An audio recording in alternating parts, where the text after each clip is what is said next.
Allah beri nikmat mata ini gratis. Pernah nggak kita syukuri? Janganlah nikmat mata, nikmat satu kedipan mata. Coba Pak, matanya ditahan jangan berkedip 1 menit. Gini ya. Gimana rasanya kira-kira Bunda? Pernah nggak kita bersyukur atas nikmat kedipan mata ini? Ini mata bisa berkedip nih. Alhamdulillah. Kita bernafas 20.000 kali setiap hari tanpa berpikir aja sekali. Nggak ada orang mikir lu nafas, aku nafas. Nggak ada. Semua di sini kebagian nafas nggak Pak? Kebagian udara nggak? Nggak ada yang bilang Pak, bapaknya nafas gantian Pak. Nggak ada. Antum kebagian, bapak kebagian, bapak kebagian. Free, gratis. Kau suruh bayar berapa harus kita bayar? Tanya sama rumah sakit. Berapa harga 1 tabung oksigen untuk 1 hari? Mahal itu Pak. Tapi Allah berikan kita nafas, diberikan kita mata untuk melihat, telinga untuk mendengar, lisan untuk bicara, akal untuk berpikir Pak. Akal kita ini siapa yang ciptakan? Allah. Sekali-sekali berpikir Pak. Siapa yang memberi aku pikiran ya? Sehingga pikirku bisa berpikir. Allah. Makanya hadis sekali orang beriman sangat dekat dengan Allah. Dia sibuk dengan Allah, sibuk bicara kebesaran Allah, sibuk melihat kebesaran Allah, sibuk mendengar kebesaran Allah, sibuk memikirkan kebesaran Allah. Itu orang beriman. Sehingga hatinya ada kebesaran Allah. Ma fi qalbi ghairullah. Tidak ada makhluk di hatinya, yang ada hanya Allah Ta'ala saja. Dunia di tangan, di hati jangan. Mobil di garasi jangan masuk hati. Ibu-ibu, suami jangan masuk hati ibu, nanti sakit hati. Laki masuk hati. Bapak-bapak juga itu, anak tak boleh masuk hati. Nabi Ibrahim AS punya anak nama Ismail. Anak yang ditunggu-tunggu kelahirannya, yang didoakan bertahun-tahun oleh Nabi Ibrahim AS. Ya Allah beri aku anak ya Allah. Jika kita Allah beri anak, baru lahir itu anak, baru mulai tumbuh hati mulai, masih kecil. Ganteng ini anak, sehat kali anak ini. Maka Allah uji hadirin sekalian. Ini anak ini ada nggak di hatinya Ibrahim alaihissalam? Apakah Ibrahim mencintai anaknya melebihi aku? Disuruh tinggalkan anak istrinya di Makkah. Berapa tahun? 13 tahun. Nabi Ibrahim nggak ikut membesarkan Ismail, tidak ikut menafkahi Ismail. Pulang-pulang 13 tahun, lihat anaknya tumbuh remaja, cerdas, tampan, soleh. Nabi Ibrahim melihat anaknya, jatuh cinta kepada anaknya Ismail. Kemudian Allah pun cemburu hati sekalian. Jangan sampai ini Ismail masuk ke hatinya Ibrahim alaihissalam. Maka diperintah, wahai Ibrahim, sembelih anakmu untuk aku. Itu sebetulnya cuma tarbiyah dari Allah. Allah mau menguji apakah cintanya Ibrahim kepada Ismail melebihi cintanya kepada Allah. Apakah cintanya Ismail kepada ayahnya melebihi cintanya kepada Allah? Diuji juga Ismail. Ibunda Hajar diuji juga. Ditanya sama Nabi Ibrahim, wahai anakku, ayah bermimpi. Bagaimana pendapatmu? Allah suruh perintah ayah sendiri. Apa kata Nabi Ismail? Wahai ayah, tajamkan pedangnya, engkau akan lihat dan jumpai aku sebagai anak yang bersabar. Jadi nggak boleh bu ya, mencintai anak berlebih-lebihan nggak boleh. Nabi Yakub alaihissalam punya anak 12 orang. Satu orang gantengnya kelewatan. Siapa namanya? Yusuf alaihissalam. Saking tampannya wajah Nabi Yusuf, sehingga 11 orang kakaknya ini hadirin sekalian cemburu, iri. Ayahnya Yakub sangat mencintai Yusuf alaihissalam. Allah punya juga cemburu. Allah ikut cemburu. Dipisahkan Yakub alaihissalam dengan Nabi Yusuf 40 tahun sampai buta mata Nabi Yakub menangis. Kenapa? Allah pernah dalam satu ketika Nabi Yakub bermunajat kepada Allah, terbesit wajahnya Yusuf alaihissalam. Kecintaan kepada Yusuf masuk ke dalam hati. Maka apa usaha kita pertama? Bersihkan hati dari makhluk. Dunia di tangan, di hati jangan. Mobil di garasi jangan masuk hati. Ya Pak ya. Nah ini kita lihat nanti nih, dunia ini masuk hati apa enggak nih? Sebentar lagi akan ada nih kita galang donasi nih, masya Allah, ini buat ini nih. Oh daerah keras. kita akhiri majlis ini. Saya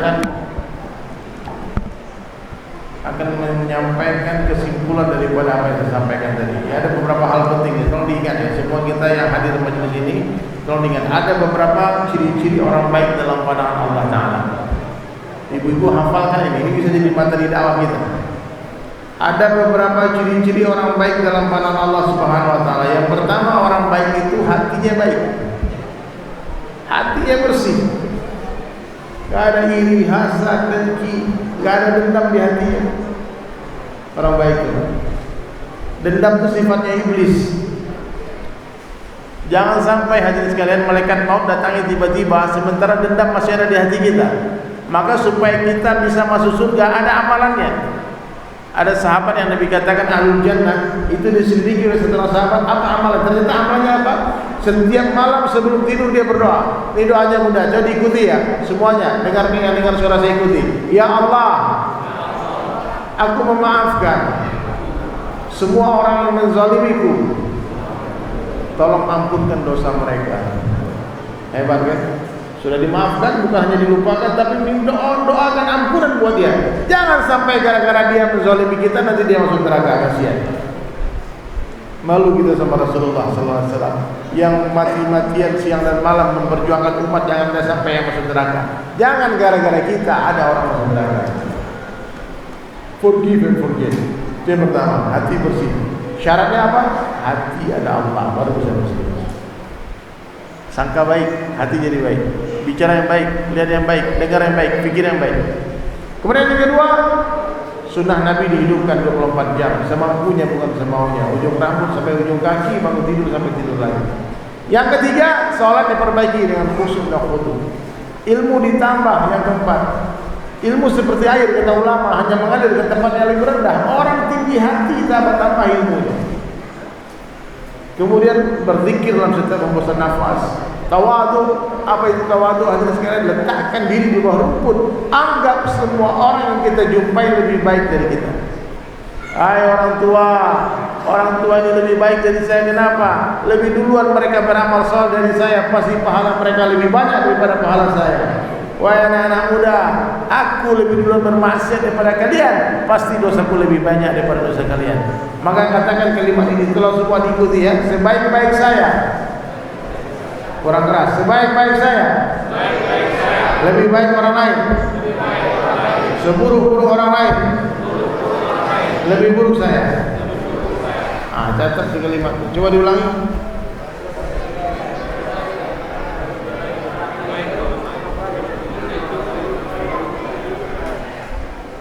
Mantap. Jangan kayak masjid kemarin itu, seburuk-buruk saya, lebih buruk orang lain. Nak mau ngalah bapak itu ada. Kemudian ikhlas, dan yang terakhir banyak-banyaklah ingat mati bunda. Tak ada yang pasti di dunia ini kecuali yang namanya kematian. Capres belum tentu jadi presiden, betul? Cagup belum tentu jadi gubernur. Cagup belum tentu jadi bupati. Tapi kalau camat gimana? Calon mati pasti mati. Orang kaya, orang miskin, raja-raja, rakyat biasa. Tahu lagunya kan? Ayo semuanya ikut saya pada senandung ya. Nanti kalau saya bilang orang kaya semua teriak mati dengan suara yang keras. Paham? Coba dites tuh suaranya, jangan falas ya. Ayo. Orang kaya mati. Bagus ya. Oke. Ya, ini syair DSAS, dunia sementara akhirat selamat. Wahai manusia, jangan engkau tertipu daya oleh dunia yang fana sebagai tempat ujian bagi kita. Dunia sementara, akhirat selama-lamanya. Orang kaya mati, orang miskin mati, raja-raja mati, rakyat biasa mati, yang di belakang mati. Pengajian belakang duduk. Yang di samping mati, yang bersandar mati, banyak sandar. yang ceramah. Enggak masa yang ceramah keras mati ya. Nampaknya kami memang harus cepat-cepat pergi dari sini. Udah mulai emosi jamaah. Dari Sulaiman baru datang teriak-teriak marah-marah mati-mati. Ya, saya doakan semoga semua yang hadir di majlis ini husnul khatimah, amin. Mati dengan la ilaha illallah. Kita bersahabat di dunia, berteman di dunia, bertetangga di surga nanti, amin. Ya, semoga Allah selamatkan kita dari fitnah dunia, di kubur, di mahsyar, di sirat, nanti semua selamat. Tak ada satupun yang masuk neraka. Allah suruh kita doa selamatkan diriku dari api neraka, bukan doa masuk surga, Pak. Karena masuk surga insya Allah ada di tangan nih, Pak. Kalau Islam nanti ujung-ujungnya masuk surga. Cuma sebagian kan ada yang ditransit dulu di neraka, kan ini bahaya, Pak. Makanya doanya apa? Rabbana atina fid dunya hasanah wa fil akhirati hasanah wa qina. Tolong jangan sampai ada satu jam pun, satu hari, satu detik pun di antara kita yang masuk ke dalam neraka jahanam. Amin. Mohon maaf Bunda, matola 5 watt, energi fisik memang kurang, agak lowbat gitu. Perlu istirahat, doakan Amo sehat, bisa melanjutkan perjalanan sampai nanti keliling Sumatera ini. Karena tahun depan insya Allah kami akan keliling dunia naik mobil. Amin. Nah, udah dipersiapkan di training nih, di trainingnya latihannya. Ya, sekurus-kurusnya ikan pasti ada dagingnya, segemuk-gemuknya ikan pasti ada tulangnya. Ambil dagingnya, buang tulangnya. Ambil yang baik, buang yang buruk. Ambil yang jernih, buang yang keruh. Wabillahi taufiq wal hidayah. Wassalamualaikum warahmatullahi wabarakatuh.